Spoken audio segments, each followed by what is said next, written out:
반갑습니다. 모두 한 주 잘 지내셨나요? 또 한 주가 또 새롭게 시작됩니다. 어제 인터넷을 보다 보니까 이런 내용이 있더라고요. 독일의 한 교회에서 AI가 첫 설교를 했는데 이 독일 성도 300여 명이 모여서 함께 예배를 드렸다라는 그런 기사였습니다.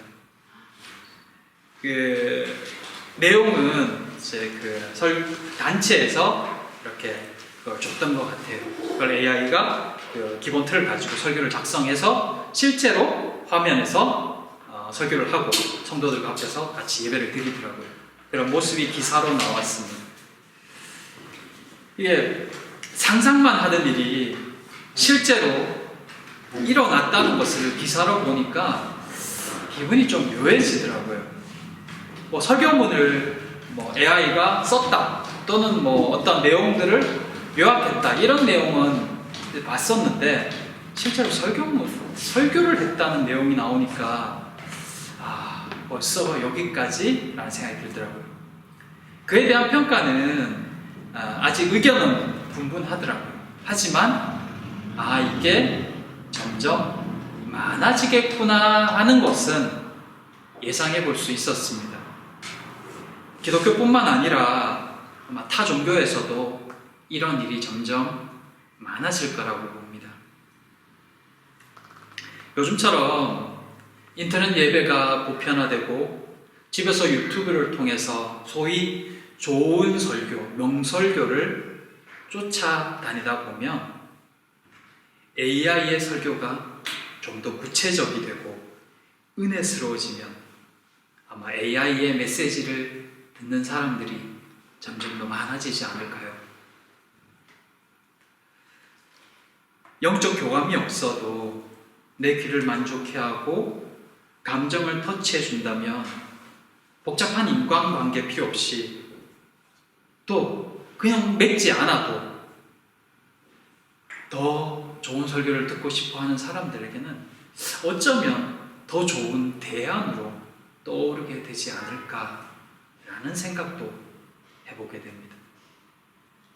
시대가 흐를수록 점점 더 교회란 무엇인가 더 고민하고 또 생각하게 만드는 내용이 아닐 수 없습니다. 깊이 있는 말씀의 나눔과 또 성도의 교제가 약해질수록 AI의 설교는 아마 더 인기 있어질 거라고 보여집니다. 믿는 이들이 깨어 있어서 교회의 본질과 공동체의 의미에 대해서 더 깊이 고민하고 나누어야 할 시기가 된 것 같습니다. 사랑하는 우리 교회가 정말 주님 앞에서 더 건강하고 온전한 공동체가 되기를 특별히 신앙의 공동체로 거듭날 수 있기를 소망하고 또 기도해 봅니다. 오늘은 이 지난 시간에 이어서 민수기 15장 22절 이하의 말씀으로 함께 하나님의 말씀을 다시 한번 나누고 싶습니다. 특별히 죄의 문제를 다루고 있는 이 본문이 오늘 우리에게 주시는 말씀은 무엇일까요? 말씀을 통해서 우리의 삶을 돌아보며 또 우리의 생각과 행동을 점검하고 하나님이 오늘 우리에게 무엇이라 말씀하시는지 무엇을 듣기 원하시는지 함께 깨달아가는 이 시간 되기를 바랍니다. 첫째, 용서받는 범죄, 용서받지 못하는 범죄. 민수기 15장은 이스라엘이 가나안에 들어간 이후 그들이 지킬 규례에 대해서 말씀하고 있습니다. 지난 시간에 나누었듯이 14장까지는 이스라엘의 불순종으로 인해서 광야로 쫓겨나게 되는 출애굽 1세대들에 대한 이야기가 나옵니다. 그러다가 15장에서는 갑작스럽게 분위기가 바뀌면서 갑자기 40년 뒤 출애굽 2세대들을 위한 말씀이 나오는 것을 볼 수 있습니다. 이것은 여호와께서 반드시 당신의 약속을 지키시겠다는 의지를 나타내고 있는 말씀입니다. 이스라엘은 반드시 하나님의 계획하신 대로 가나안 땅을 차지하게 될 것이라는 것을 이 본문을 통해서 재확인시켜주고 있었던 것입니다. 그러면서 여호와께서는 그 땅에서 살게 될 출애굽 2세대들에게 여호와께 제사 드리는 것을 잊지 말라고 말씀합니다. 이것은 단순히 제사라는 어떤 형식적인 것을 넘어서 그들이 반드시 기억해야 하는 여호와를 잊지 말라는 명령이라는 것을 확인해 볼 수 있습니다. 여호와를 잊은 이스라엘에게 약속의 땅은 아무 의미가 없기 때문입니다. 약속의 땅, 제사, 예배, 신앙생활, 그 어떤 것도 하나님을 잊어버리면 아무 의미가 없는 것입니다. 이것은 심지어 범죄하고 있을 때도 동일하게 적용된다는 것을 오늘 본문이 우리에게 말해줍니다. 여호와께서는 이 출애굽 2세대들이 그릇 범죄하여 여호와의 명령을 지키지 못했을 때 어떻게 해야 할지를 알려주고 계십니다. 여기 본문에 나오는 그릇 범죄했다는 것은 부지 중에 죄를 범했다는 뜻이며, 이 말은 즉 모르고 실수로 지은 죄에 대한 이야기입니다. 하지만 모르고 지은 죄라 할지라도 그래서 죄가 아닌 것은 아닙니다. 모르고 지었던 알고 지었던 죄는 죄입니다.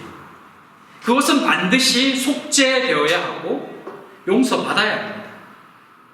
그것은 여호와께 범죄한 것이기 때문입니다. 하지만 특별히 잘 모르고 실수로 지은 죄에 대해서는 속량받을 기회가 주어집니다. 그것은 여호와를 잊은 상태에서 무시해서 지은 죄가 아니라고 보시기 때문입니다. 그런 죄에 대해 여호와께서는 용서받을 길을 제시해 주십니다. 회중도 개인도 말입니다. 그리고 이것 때문에 이스라엘이 다시 가나안에 들어갈 수 있기도 했습니다. 비록 이 출애굽 1세대들이 여호와를 믿지 못함으로 인해서 광야에서 끝내 그들의 생을 마감해야 했지만, 출애굽 2세대들이 가나안에 들어갈 수 있었던 것은 그들이 하나님의 긍휼을 입었기 때문이었습니다.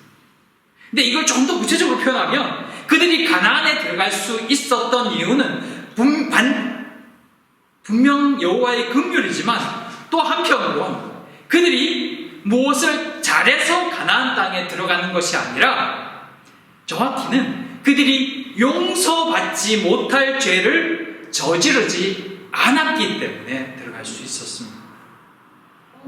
하나님을 무시하는 행위를 저지르지 않았던 것입니다. 그래서 그들은 약속의 땅으로 들어갈 수 있는 긍휼을 입을 수 있었습니다. 우리 지난 시간에 잠깐 나눴죠. 출애굽 1세대가 왜 광야로 다시 쫓겨났을까요? 가나안에 들어가려고 하다가 왜 쫓겨났을까요? 여호와를 믿지 못해서였습니다. 여호와를 정확히 따지면 고의로 무시했기 때문이었습니다. 여호와의 명령이 있었고 말씀이 있지만 그걸 믿지 못했고, 그것은 곧 여호와를 무시하는 행위였다는 것입니다. 그 후에 그들은 징계의 말씀을 들은 후에도 그들은 여호와의 말씀을 어기고 멋대로 가나안과 싸우기에 다시 가나안으로 올라갑니다. 그렇게 그들은 광야로 다시 쫓겨나야 했습니다. 그러나 여호와의 긍휼은 계속되었고 그 은혜로 출애굽 1세대들은 광야에서 40년을 그 후로도 더 살 수 있었습니다. 어떻게 보면 자기 명대로 살 수 있는 기회가 주어진 거죠. 그러나 결국 그들은 그곳에서도 여호와께 온전한 믿음을 보이지 못했고 그렇게 광야에서 사라져야 했습니다. 그 단적인 모습을 보여주는 예가 바로 오늘 본문에 등장하는 안식일에 나무를 하는 모습입니다. 그들이 왜 끝끝내 광야에서 죽어야 하는지를 보여주고 있는 것입니다. 여호와께서는 분명히 그 광야에서의 매일의 양식을 주셨고 안식일 전날에는 이틀치의 만나를 주셨습니다. 그리고 안식일에는 일을 하지 말라고 말씀하셨습니다. 하지만 그는 안식일에 나무를 하러 갔습니다. 여호와의 명령을 무시했고 믿지 않았던 것입니다. 여호와의 명령을 몰라서가 아니라 고의적으로 무시했던 것입니다. 그것이 그가 죽어야 되는 이유였습니다. 출애굽 1세대들이 가나안 땅, 약속의 땅을 밟을 수 없었던 이유는 그 약속의 땅이 그들에게 아무 의미를 갖지 못했기 때문이었습니다. 그 약속의 땅이 가지는 의미를 그들은 알지 못했던 것입니다. 약속의 땅은 하나님의 약속을 믿은 자들만이 받을 수 있는 땅이었습니다. 최소 그 약속을 잊어버리지 않는 자들, 무시하지 않는 자들이 받을 수 있는 의미 있는 땅이었다는 것입니다. 그러나 출애굽 1세대들은 심지어 큰 징계를 받았음에도 불구하고 여전히 가나안 땅의 의미를 제대로 알지 못했습니다. 그러기에 가나안 땅은 그들의 기업이 될 수 없었던 것입니다. 그것은 이 가나안 땅을 기업으로 받은 출애굽 2세대들에게도 동일하게 적용되는 규정이었습니다. 하나님은 이 가나안 땅을 받을 출애굽 2세대들 역시도 가나안 땅에 들어가서 범죄하리라는 것을 알고 계셨습니다. 하지만 여호와께서는 그들에게 용서받을 또 그 땅에서 계속해서 살 수 있는 길을 열어주셨습니다. 속죄의 길을 열어주셨던 것입니다. 하지만 그들에게도 동일한 전제가 하나 있었습니다. 그것은 바로 그들이 그 순간에도 여전히 여호와를 기억하고 있어야 한다는 것이었습니다. 전제는 단 하나 그것이었습니다. 그릇이라는 표현이 나옵니다. 그릇이란 앞에서 표현했듯이 부지중이란 뜻이며 비고의적이란 뜻입니다.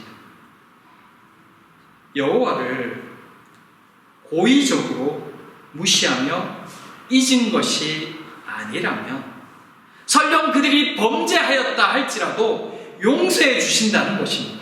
살 길을 열어주신다는 뜻입니다.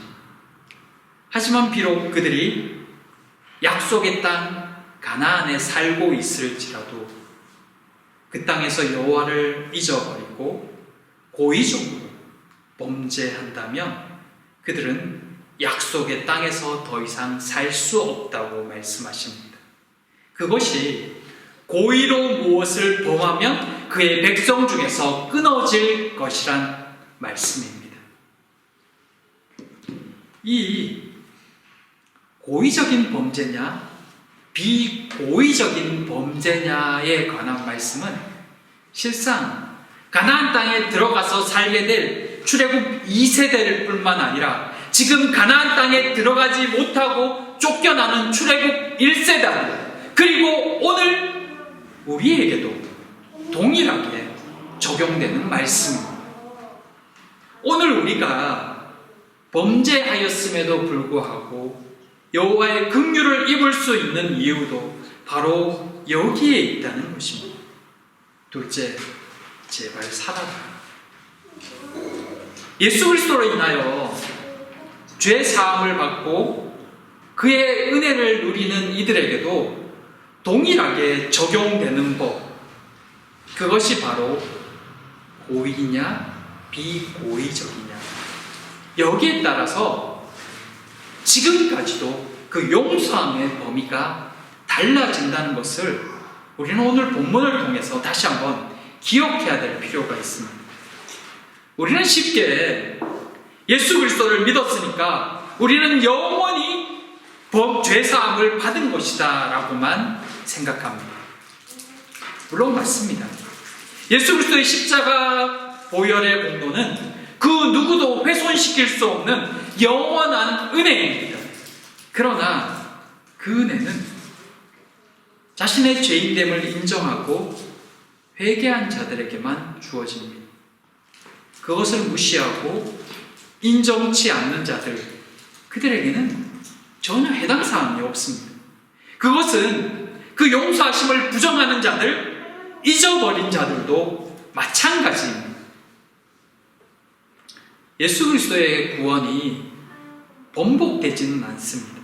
하지만 구원을 경험한 이후에 다시 예수 그리스도의 구원을 무시한다면 과연 그 끝이 어떠할지는 의문입니다.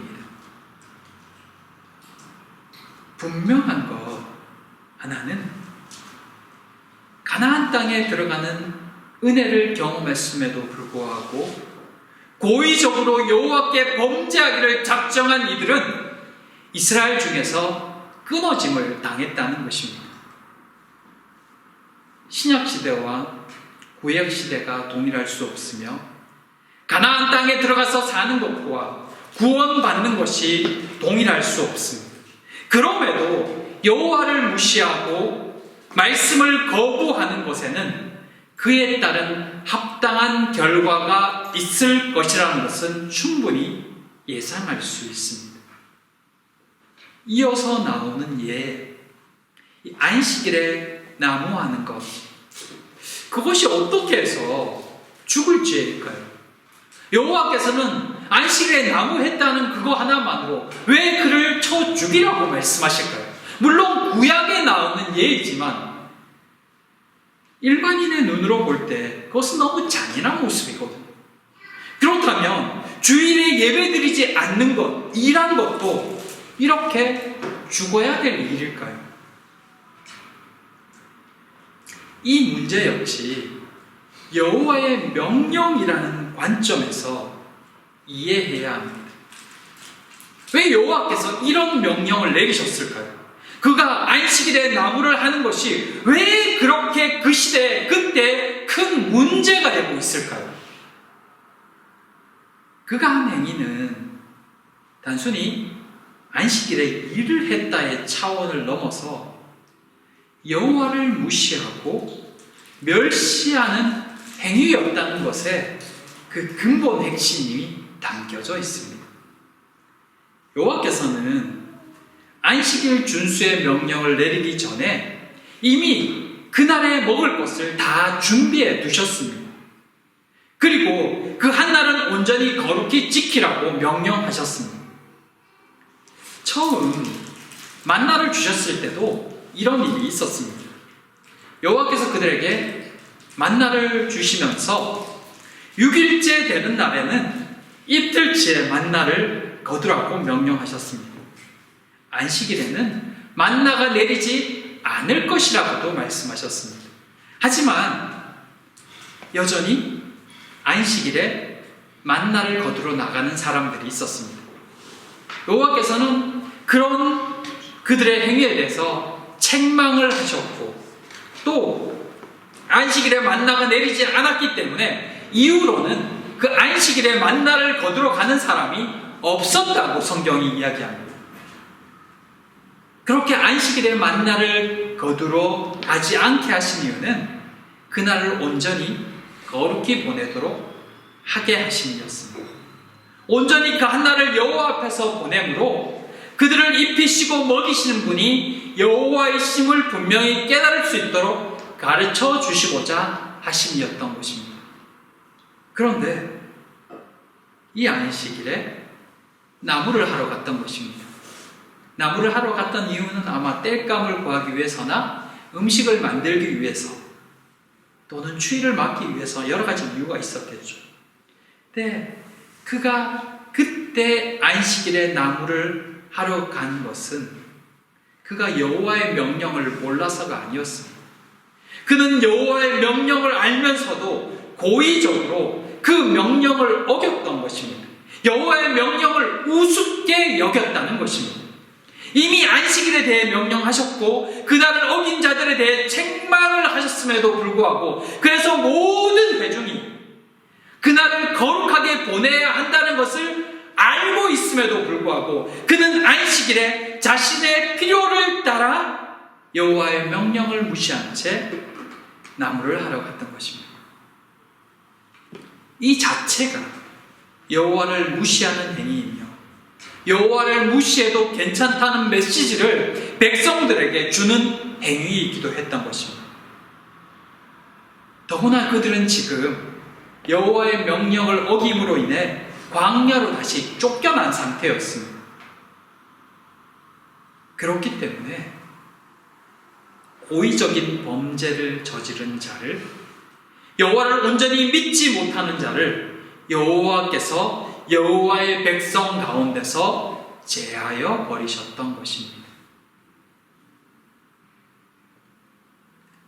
여호와를 기억하느냐, 우습게 여기느냐, 이것이 바로 안식일에 나무를 하러 간 그 사람에 대한 성경의 평가였던 것입니다.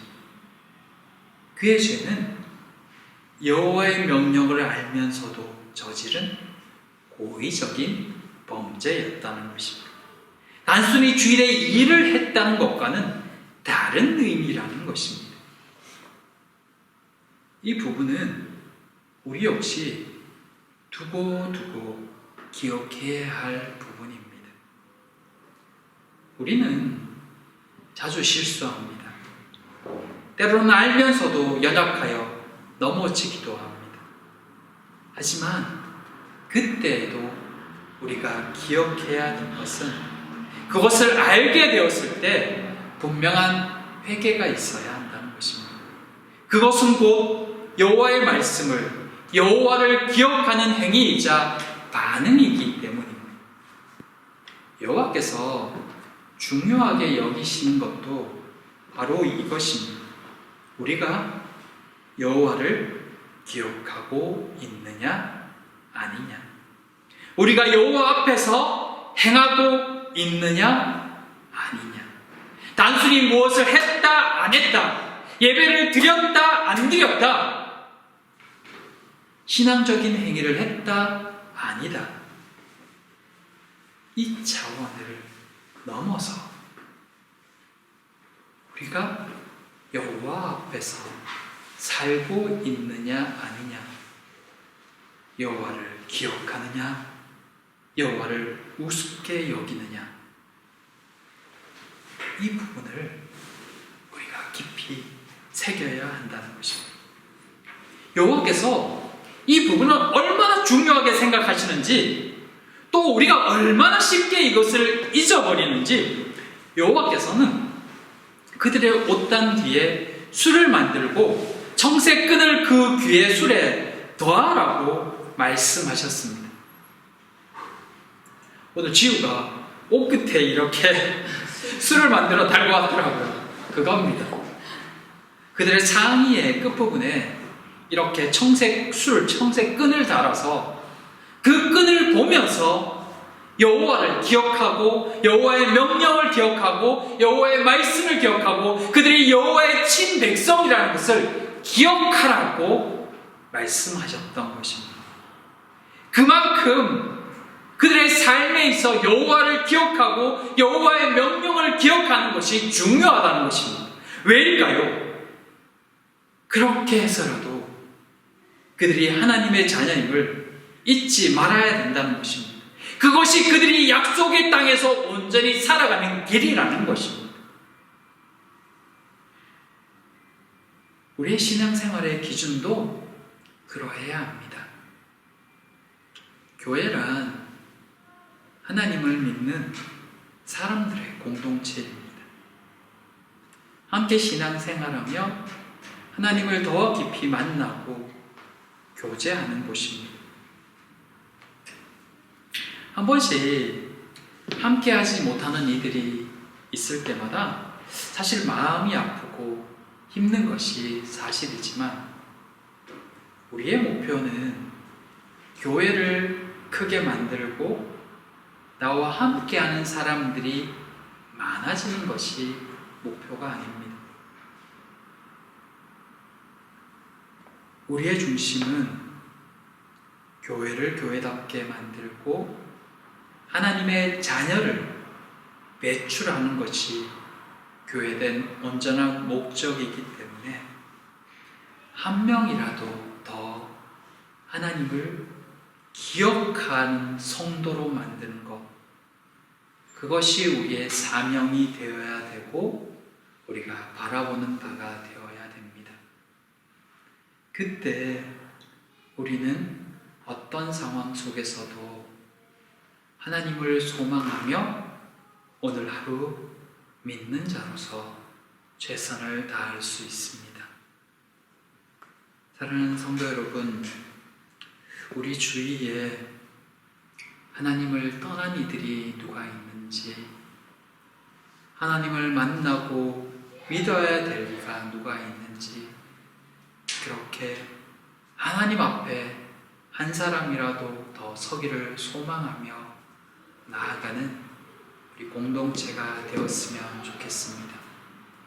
작은 공동체입니다. 좀 더 많은 사람이 있으면 정말 좋겠지만 그것을 넘어서 우리를 통해 누군가 한 사람이라도 더 복음을 들었으면 좋겠습니다. 누군가 한 명이라도 더 예수 그리스도를 만나고 하나님 앞에 거하는 신앙인이 되었으면 좋겠습니다. 우리가 거기에 우리의 사명을 두고 또 우리의 교회의 존재 목적을 두는 그런 우리 모두가 되기를 소망합니다. 함께 기도하고 함께 서로 도와주고 사랑하며 그렇게 주님의 공동체를 만들어 갑시다. AI가 설교하는 아주 좋은 설교가 목적이 아니라 그것 때문에 모이는 것이 아니라 하나님의 자녀가 모이고 하나님의 백성이 모이고 하나님의 사람들이 세워지는 그런 아름다운 공동체, 그렇게 서로의 신앙의 격려가 되는 그런 공동체가 되기를, 그렇게 하나님이 기뻐하시는 교회를 만들어가는 우리 모두가 되기를 진심으로 소망하고 기도합니다. 기도하겠습니다.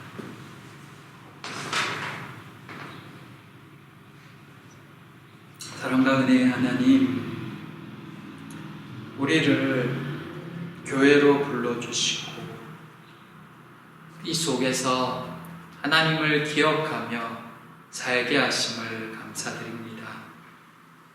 사랑하는 성도들, 하나님을 바라보며 오늘도 힘있게 감사로 나아가는 그런 모두가 되게 하여 주시옵소서. 주의 말씀이 우리를 살게 하고 주의 은혜가 우리를 새롭게 하고 함께하는 성도들을 통해 성도의 참된 교제를 경험하며 그렇게 우리의 신앙생활이 기쁨만 되는, 감사만 되는 우리 모두가 되게 하여 주시옵소서. 주께서 함께 하시는 우리 사랑하는 공동체 되기를 간절히 소망하며 예수님 이름으로 기도드립니다.